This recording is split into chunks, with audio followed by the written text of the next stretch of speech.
ముఖ్యంగా చూసుకుంటే ఉద్యమాల కిల్ల కరీంనగర్ జిల్లాకు ఒక ప్రత్యేక స్థానం ఉందని చెప్పాలి. తెలంగాణ రాష్ట్ర సాధనే లక్ష్యంగా నాడు కేసీఆర్ చేపట్టినటువంటి దీక్షకు సంబంధించి కూడా చూసుకుంటే మనకు కరీంనగర్ కేంద్ర బిందువు అవుతుంది. తెలంగాణకు సంబంధించి చూసుకుంటే కూడా 1969 తర్వాత తెలంగాణ ఉద్యమ స్ఫూర్తి కరీంనగర్ జిల్లా నుంచే స్టార్ట్ అయిందని చెప్పాలి. మలిదశ ఉద్యమం కూడా కరీంనగర్ నుంచే ప్రారంభం చెప్పొచ్చు కుమార్. ఎందుకంటే 2009 నవంబర్ 29 రోజు కేసీఆర్ ఇటు సిద్దిపేటలోని రంగదాం సంబంధించి అక్కడ అమరణ దీక్ష చేస్తానని చెప్పి బయలుదేరుతున్నప్పుడు అలుగునూరు చౌరస్తాలో అరెస్ట్ చేసినట్టు నేపథ్యం. ఆ అరెస్టే తెలంగాణ రాష్ట్ర సాధనకు ఒక కీలకం అయిందని చెప్పాలి. ముఖ్యంగా చూసుకుంటే తెలంగాణ రాష్ట్ర సాధనే లక్ష్యంగా ఇటు ఉద్యోగ గర్జన సిద్దిపేటలో జరిగినప్పుడు ఎట్టి పరిస్థితుల్లో తెలంగాణ కోసం ఎన్ని కొట్లాట చేసినా కూడా సమైక్య రాష్ట్రం పట్టించుకోవట్లేదు. అవసరం అనుకుంటే తానే ఆమరణ దీక్ష దిగుతానంటూ ఇటు తీగలగుట్టపల్లిలోని కేసీఆర్ భవన్ కు 2 రోజుల ముందు వచ్చినటువంటి కేసీఆర్ 29 రోజు నేను రంగదాం సంబంధించి ఇక్కడ అమరణ నిరాదీక్ష చేస్తాను, అవసరం అనుకుంటే ప్రాణ త్యాగమైన చేస్తాను, కానీ తెలంగాణ రాష్ట్ర సాధనే లక్ష్యంగా పోతానని చెప్పిన నేపథ్యం. ముఖ్యంగా తెలంగాణ ప్రజలకు కూడా కేసీఆర్ చెప్పింది ఒకటే. కేసీఆర్ కి సంబంధించి చూసుకుంటే ముఖ్యంగా తెలంగాణ జైత్రయాత్ర చేస్తారా, శవయాత్ర చేస్తారా తేల్చుకోండి. ముఖ్యంగా తెలంగాణ రాష్ట్ర ఆవశ్యకతను కూడా ప్రజలకు వివరించిన నేపథ్యం. ఒక తెలంగాణ మీడియా కాదు, సమైక్య రాష్ట్ర మీడియా కాదు, దేశ యావత్ మీడియా కూడా తీగలగుట్టపల్లికి సంబంధించి కేసీఆర్ భవన్ చుట్టూ ఉన్నటువంటి నేపథ్యం. వివిధ రాష్ట్రాల నుంచి కూడా పెద్ద ఎత్తున పోలీసు బలగాలు, ఏ క్షణాన ఏమవుతుందో తెలియని నరాలు తెగిపడే ఉత్కంఠ గుమార్. ఆనాడు పరిస్థితి తలుచుకుంటే ప్రస్తుతం అయితే ఆనాడు సంబంధించి చూసుకుంటే కూడా ఆనాడు ఉద్యమం సంబంధించి గత స్మృతులను తలుచుకుంటున్నటువంటి పరిస్థితి మనకు కొంతమంది ఉన్నారు. వారితో కూడా మాట్లాడి మరిన్ని విషయాలు తెలుసుకునే ప్రయత్నం మనం చేద్దాం. చెప్పండి, అంటే ముఖ్యంగా చూసుకుంటే ఈనాటిది సువర్ణాక్షరాలతో లిఖించాల్సిన రోజు నవంబర్ 29 అంటే అసలు యాక్చువల్ అలుగునూరు అంటే ఎవరికి తెలియదు, కానీ ఈరోజు అరెస్టు చేసిన తర్వాత ప్రపంచంలో అలుగునూరుకు ఉన్నటువంటి ప్రత్యేకత, ఈ నేపథ్యం ప్రత్యేక అనిపిస్తోంది. దీన్ని ఏమంటారు? ఆనాడు మీరు ఉద్యమంలో పాల్గొన్నారు, అవన్నీ తలుచుకుంటే మీకు ఎట్లా అనిపిస్తోంది? 2009 నవంబర్ 29 తెలంగాణ మళ్లీ దశ ఉద్యమం చేపట్టిన కేసీఆర్ గారు 2001 నుంచి వెళ్ళి 2009 వరకు రాజకీయంగా కేంద్ర ప్రభుత్వాన్ని ఒప్పించి తెలంగాణ సాధించాలి అని ప్రయత్నం చేసిండ్రు. కానీ ఆంధ్ర ప్రభుత్వం, ఆంధ్ర వాదులు ఎవరైతే ఉన్నారో కేంద్రంలో వాళ్ళు ఇంప్లైన్ చేసి మన తెలంగాణ ఉద్యమాన్ని అణచివేయాలనుకున్నప్పుడు ఇక కేసీఆర్ సచ్చుడో తెలంగాణ వచ్చుడో అనే నినాదంతో వారు అమరణ నిరాదీక్ష చేసినందుకు వారు చేపట్టడం జరిగింది.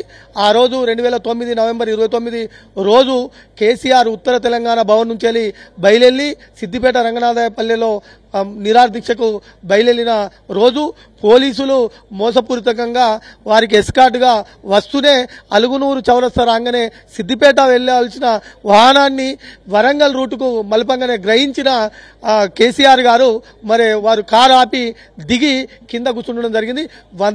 వేలాది మంది కార్యకర్తలు మరి తెలంగాణ ప్రజలందరూ కూడా ఆయనను వెంబడిస్తూ అక్కడికి చేరుకొని పెద్ద ఎత్తున నిరసన కూడా తెలవడం జరిగింది.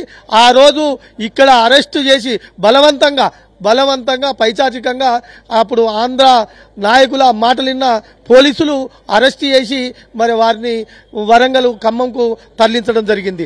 మరి ఆ రోజు ఏదైతే అలుగునూరు చౌరస్తా, అప్పటి వరకు అలుగునూరు చౌరస్తా మా జిల్లా వారికే తెలుసు, కానీ అలుగునూరు చౌరస్తాల కేసీఆర్ మళ్లీ దశ ఉద్యమం స్టార్ట్ చేసి 69 తర్వాత స్టార్ట్ చేసి కేసీఆర్ దచ్చుడో తెలంగాణ తెచ్చుడో అనే మరి ఇక్కడ అరెస్ట్ అయిన రోజు తెలంగాణ ప్రజలందరూ కూడా పెద్ద ఎత్తున బయటకు రావడం జరిగింది.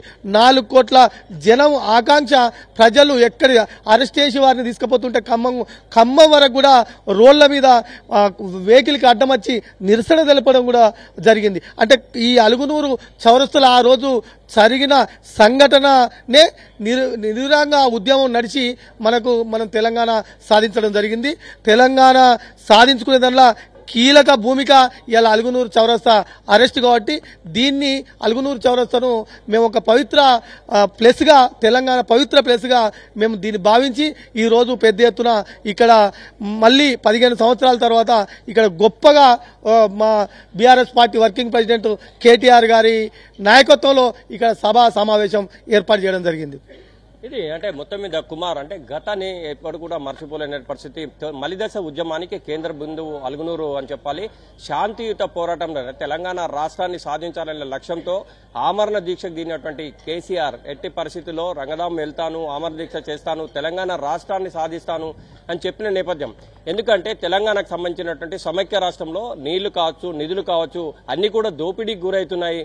తెలంగాణ అన్నిట్లో కూడా వెనకబడిపోతుంది. తెలంగాణ ప్రజలకు ఏకైక లక్ష్యం తెలంగాణ రాష్ట్రం. తెలంగాణ రాష్ట్రం వస్తేనే అన్ని విధాలుగా కూడా మనకు శ్రేయస్కరంగా ఉంటుందనే లక్ష్యంతో ఈ ఆమరణ దీక్షకు దిగినటువంటి పరిస్థితి. ఆనాడు 29కి సంబంధించి చూసుకుంటే మలిదశ ఉద్యమం అలుగునూరు చౌరస్తా నుంచే ప్రారంభమైంది. ఆ తదనంతరం చిదంబరం ప్రకటన కావచ్చు, తెలంగాణ రాష్ట్రానికి సంబంధించిన ప్రతి ఒక్క అంశంలో 11 రోజులు కేసీఆర్ గారి దీక్ష కావచ్చు. మరోవైపు తెలంగాణ నుంచి ఢిల్లీకి వెళ్లేటప్పుడు కేసీఆర్ నేను తెలంగాణ రాష్ట్రంతో వస్తాను, సమైక్య రాష్ట్రంలో తెలంగాణను ప్రత్యేకంగా చూపించే విధంగా నేను వస్తానని చెప్పి వెళ్లి తెలంగాణ రాష్ట్రం సాధించి వచ్చినటువంటి నేపథ్యం. అంటే నాటి 29ని పరిస్థితి చూసుకుంటే మాత్రం తెలంగాణ రాష్ట్రం యావత్తు కూడా ఆనాడు అరెస్ట్ అయిన తర్వాత కేసీఆర్ ఇచ్చిన ప్రతి పిలుపు కూడా స్పందించినటువంటి నేపథ్యం. అడుగులో అడుగుడమే కాదు, తెలంగాణ రాష్ట్ర సాధన అయ్యే వరకు కూడా కేసీఆర్ వెంటే ఉన్నారు. పదవులు సైతం గడ్డి పోచల్లాగా త్యాగం చేశారు.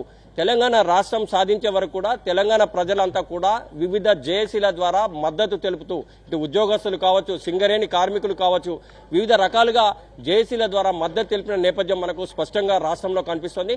ఈ యొక్క ప్రజల యొక్క మమేకంతో పాటు కేసీఆర్ వేసిన ప్రతి అడుగులో తెలంగాణ ప్రజలు ఉండడమే కాదు, తెలంగాణ రాష్ట్రం సాధించే వరకు కూడా అడుగులో అడుగై తెలంగాణ రాష్ట్రాన్ని సాధించిన నేపథ్యం మనకు కనిపిస్తోంది.